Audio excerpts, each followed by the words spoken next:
Hi viewers, welcome to our channel. ప్రస్తుతం మనతో పాటు ప్రముఖ పొలిటికల్ అనలిస్ట్ కృష్ణకుమారి గారు ఉన్నారు. వారితో ఒకసారి మాట్లాడదాం. నమస్కారం మేడం. నమస్కారం మేడం, మహారాష్ట్ర ఎలక్షన్స్ ముగిసిపోయాయి, వాళ్ళ ఓట్ల కౌంటింగ్ జరిగిపోయింది. సో మహారాష్ట్రలో బీజేపీ కూటమి, మహాయతి కూటమి ప్రభంజనం సృష్టించిందని చెప్పుకోవాలి. సో మరి కూటమి గెలవడానికి ప్రధానంగా ఏ అంశాలు ప్రధానంగా మేలయ్యాయి, అలాగే పవన్ కళ్యాణ్ గారి ప్రభావం ఎంతవరకు ఉంది, అండ్ ఇప్పుడు ఒక చర్చ జరుగుతుంది సీఎం ఎవరు అని చెప్పేసి. అటు ఫడ్నవీస్ గారి పేరు వినిపిస్తుంది, ఏక్నాథ్ షిండే గారి పేరు అయితే వినిపిస్తుంది, ఒక చర్చ అయితే ఉంది. మొత్తంగా మహారాష్ట్ర ఎలక్షన్స్ పైన మీ విశ్లేషణ ఏంటి మేడం? మహారాష్ట్ర ఎలక్షన్స్లో ఇవాళ బీజేపీ కూటమి అంటే ఎన్డీఏ కూటమి గెలవడం వెనక కారణాలను మనం చూసుకుంటే వాళ్ళు ఎప్పటి నుంచో ఆ స్టేట్లో గెలవాలనే కోరికలో ఉన్నారు. ఓకే, పోయినసారి శివసేన గెలిచింది. గెలిచిన శివసేన ప్రభుత్వాన్ని ఏక్నాథ్ షిండేని బయటికి తీసుకుని వచ్చి అతనికి సీఎం పదవి ఆశ చూపి ప్రభుత్వాన్ని పడగొట్టారు బీజేపీ వాళ్ళు. అదే మామూలుగా అయితే కనుక ఇప్పుడు ఈ ఎలక్షన్స్లో కనుక అలా చేసినందుకు ప్రజాస్వామ్యయుతంగా రాజ్యాంగబద్ధంగా ఎన్నికైన ప్రభుత్వాన్ని పడగొట్టినందుకు బీజేపీ మీద కోపం ఉండాలి లెక్క అయితే. కానీ ప్రజల్లో అసలు ప్రజాస్వామ్య భావనే ఉండట్లేదు. మైట్ ఈజ్ రైట్ లాగా అయిపోయింది. ఎవడు బలవంతుడి పక్కన చేరటమే తెలివితేటలు అన్నట్లుగా తయారైపోయారు వీళ్ళు. బలవంతుడిదే రాజ్యము, ఆ బలవంతుడి వెనక ఉంటే మనకి రక్షణ అనే పరిస్థితిలోకి వెళ్ళిపోయారు.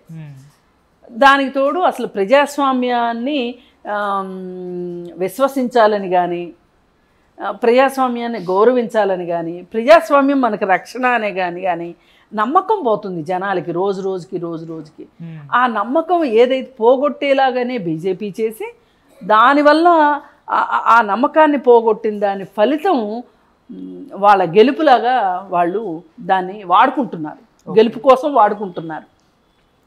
ఇదంతా చాలా ఆర్గనైజ్డ్గా చేసింది. ఇది ఒక్క రోజులో చేసింది కాదు. ఇది ఒక కారణం. రెండోది, మహారాష్ట్ర అంటేనే ఒక రకంగా బేరీజు వేసుకునే వ్యవహారం. ఇప్పుడు మన భారతదేశానికి ఎకనామిక్ క్యాపిటల్, ఆర్థిక రాజధాని ఏది అంటే బొంబాయి అనే చెప్తారు. అవును. ఈ బొంబాయిలో రకరకాల వ్యక్తులు ఉంటారు. అంటే పక్కన మనిషి చనిపోయినా సరే, శవం ఉన్నా సరే పట్టించుకోకుండా మన పని మనం చేసుకుంటూ వెళ్ళిపోయే వ్యక్తులు. వాళ్ళకి పని తప్పితే ఇంకొకటి ఉండదు, వ్యాపారం తప్పితే ఇంకొకటి ఉండదు, డబ్బు తప్పితే ఇంకొకటి ఉండదు. అక్కడే స్టాక్ ఎక్స్చేంజ్లు కూడా అక్కడనే పనిచేస్తూ ఉంటాయి. ఏ రకంగా చూసినా అక్కడ వ్యాపారము తప్పితే రెండో మాట వినిపించదు. అలాంటి వ్యాపారస్తులు ఏం కోరుకుంటారు? ఒక భద్రత కోరుకుంటారు. షేర్ మార్కెట్ వాళ్ళు ఏం కోరుకుంటారు? షేర్ మార్కెట్ పెరుగుతూనే ఉండాలి, పడిపోకూడదు. షేర్ మార్కెట్ పెరుగుతూ ఉండాలి. నిన్న మొన్న అదానీ షేర్లు పడిపోయినాయి. వాళ్ళకి అసలు ఎంత దుఃఖం వచ్చేస్తుందంటే మహారాష్ట్ర వాళ్ళకి అంత దుఃఖం వచ్చేస్తుంది. అంటే దీన్ని ఆసరాగా తీసుకుని పండగ చేసుకునే వాళ్ళు కూడా ఉంటారు. ఇలా పడిపోయిన షేర్లు కొనుక్కోగలిగిన వాళ్ళు డబ్బు రెడీగా పెట్టుకున్నప్పుడు ఈ పడిపోయినప్పుడు కొనుక్కుంటారు. ఇలాంటప్పుడు నష్టపోయేది ఎవరు? ఎప్పటి నుంచో కొని పెట్టుకుని, అసలు ఇప్పుడు 400 రూపాయల షేర్ ఉందనుకోండి, 600 కొన్నవాళ్ళు కూడా ఉంటారు కదా. ఇవాళ అమ్మేసుకుంటే వాళ్ళు పెట్టిన డబ్బులు కూడా వాళ్ళకి రావు, తక్కువ వస్తాయి. అసలు మొత్తం ఊడ్చుకుపోయే వాళ్ళు కూడా ఉంటారు. అయితే ఇట్లాంటప్పుడు వాళ్ళు చూసేది ఏంటి అంటే, మనకి స్టేబుల్ గవర్నమెంట్ కావాలి. స్టేబుల్ గవర్నమెంట్ ఎంత చెత్త గవర్నమెంట్ అయినా పర్వాలేదు, స్టేబుల్ గవర్నమెంట్ ఉండాలి. స్టేబుల్ గవర్నమెంట్ ఉంటే స్టేబుల్ ఎకానమీ ఉంటుంది. స్టేబుల్ ఎకానమీ ఉంటే మనకు డబ్బులు ఉంటాయి. ఇలా ఆలోచిస్తారు అక్కడ వాళ్ళు. పైగా ఈ సినిమా వాళ్ళు కావచ్చు, వీళ్ళందరూ కూడా ఏం ఆలోచిస్తారంటే, బీజేపీకి వ్యతిరేకంగా వెళ్ళటానికి ఎవరో ఇష్టపడట్లా. ఇప్పుడు ఆ రోజు షారూఖ్ ఖాన్ కొడుకుని, అతను మాదక ద్రవ్యాలు సేవిస్తున్నాడు మాత్రమే, పార్టీలో సేవించడాన్ని మనమేం సమర్థించట్లా. కానీ సేవించేవాళ్ళు ఆ రోజున్న చట్టం ప్రకారం, ఇప్పుడు కొంచెం చట్టాలు మార్పు వచ్చినాయి కానీ, బాధితులుగా చూస్తారు. అతన్ని ఎలా నిందితుడిగా చేశారు? కావాలని. అంటే ఒక ముస్లింని శిక్షిస్తే ఈ దేశంలో ఎంత పెద్ద ముస్లింని శిక్షిస్తే అంత ఎక్కువ సంతోషించే వాళ్ళు ఉన్నారు ఇక్కడ. అందుకని ఈ ప్రజల సంతోషమే తమకి లాభం అని ఆలోచించి మోడీ ఇలాంటి పనులు చేస్తూ ఉంటారు. ఇప్పుడు ఇది చూసినప్పుడు వేరే వాళ్ళు ఏమనుకుంటారు, అమ్మో ఎందుకు ఆ పార్టీతో పెట్టుకోవడం, మనం కేంద్రంలో వాళ్ళు ఉన్నారు కదా, ఇలా ఆలోచిస్తూ ఉంటారు. ఆలోచించి మనుషులకి ఎంత ఎక్కువ స్వార్థం ఉన్న పీపుల్ ఉన్నప్పుడు వాళ్ళు భద్రతను కోరుకుంటారు. ఇది ఉన్నది ఉన్నట్లుగా ఉండాలని కోరుకుంటారు. ఆ కోరుకునే వాళ్ళు ఎక్కువైనప్పుడు అక్కడ నీతి ఉందా, నియమం ఉందా, మంచి ఉందా, చెడు ఉందా, రాజ్యాంగం ఉందా, ప్రజాస్వామ్యం ఉందా, ఇవన్నీ వాళ్ళకి అనవసరం. అందుకోసమే వీళ్ళు ఈ పని చేశారు. ఇప్పుడు ఏం చేశారు వీళ్ళు, శివసేనని ఒక ముక్క చేశారు, 2 ముక్కలు చేశారు. ఒక ముక్క వీళ్ళతో పెట్టుకున్నారు. ఎన్సీపీని 2 ముక్కలు చేశారు. 2 ముక్కలు చేసి ఒక ముక్కను వీళ్ళు కలుపుకున్నారు. అంటే ఎన్సీపీ పార్టీ నుంచి సగం మందిని తీసేసుకున్నారు, శివసేన నుంచి సగం మంది కంటే ఎక్కువ మందిని తీసుకున్నారు. ఇదంతా ఇప్పుడు ఈ మొత్తాన్ని ఈ మొత్తం వాపుని బలుపుగా చూపించుకుంటున్నారు. ఎందుకంటే కేంద్రంలో ఉన్న అధికారాన్ని చూపెట్టుకుని.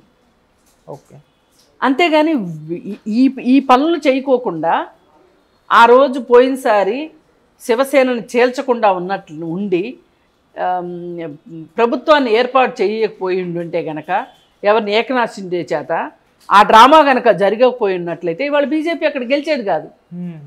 బీజేపీ రాబోయే 5 సంవత్సరాల్లో ప్రణాళికను ఆలోచించి ఆ రోజు ఆ పని చేసింది.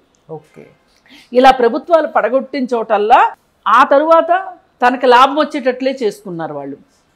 అంటే వాళ్ళకి అధికారమే పరమావధి, అంతకంటే వేరే ఏమీ లేదు. పైగా ఇంకొకటి, ఇప్పుడు నిన్న అదానీ విషయం నిన్న మొన్నట్లో బయటకు వచ్చింది కదా, ఇది కనుక ఎలక్షన్స్ ముందు వచ్చి ఉన్నట్లయితే ఈ ఎలక్షన్స్ ఇంకో రకంగా ఉండేవి. ఎలక్షన్స్ తర్వాత వచ్చింది ఈ స్కాము బయటకు వచ్చింది. సరే, ఏది ఏమైనా ఇవాళ గెలిచారు కాబట్టి ఇప్పుడు గెలిచిన వాడు విజేత ఎన్ని కబుర్లైనా చెప్తాడు, ఓడిపోయిన వాడు ఏం చెప్తాడు, నేను ఓడిపోయానని ఒక్క మాటే చెప్తాడు. ఇకపోతే మీరు పవన్ కళ్యాణ్ ప్రభావం ఉందా అని అడిగారు. అయితే పవన్ తెలుగు ప్రజలు అక్కడికి వెళ్ళి బాంబేలో సెటిల్ అయిన వాళ్ళు చాలామంది ఉన్నారు. ఆ ప్రాంతాల్లో ఒక 5 నియోజకవర్గాల్లో ఈయన ప్రచారం చేశాడు. ఆ 5 నియోజకవర్గాల్లో బీజేపీ గెలిచింది. అయితే ఈయన ప్రభావం ఉండుంటుంది కదా అని. ఉండకుండా ఎలా ఉంటుంది? కాకపోతే ఈయన ఒక్కడి వల్లే గెలిచింది అనేది తప్పు. ఈయన ప్రభావం ఉంది, అంతేగాని ఈయన ఒక్కడి వల్లే గెలవల. ఈయనకే నిజంగా అంత పాపులారిటీ ఉంటే ఒక నటుడుగా, మరి పోయినసారి ఒక్కడే పోటీ చేసినప్పుడు ఆయన కూడా గెలవలేదు కదా. అంటే వేరే పరిస్థితులు కూడా అనుకూలించినప్పుడు ఈయన పాపులారిటీ కూడా ఒక ఫ్యాక్టర్గా పనిచేస్తుంది తప్పితే ఈయన పాపులారిటీయే ప్రధానమైన అంశంగా గెలుపు రాదు. ఇది వాస్తవం. ఇంక ఇప్పుడు 5 గెలిచారు కాబట్టి ఇలా మాట్లాడుతున్నారు. ఓడిపోయింటే ఏం మాట్లాడేవాళ్ళు? అందుకోసం ఏంటంటే పాపులారిటీ అనేది ఒక ఫ్యాక్టర్, ఖచ్చితంగా కాదనేది లేదు. ఆ గ్లామర్ ఉంటుంది, కాకపోతే అన్ని వేళలా గ్లామరే పనిచేయదు. అది ఇప్పుడు మనం ఒక సందర్భంలో మంచినీళ్ళు తాగుతాం, ఒక సందర్భంలో కూల్ డ్రింక్ తాగుతాం, ఒక సందర్భంలో నెయ్యి వేసుకుంటాం, అంతేనా?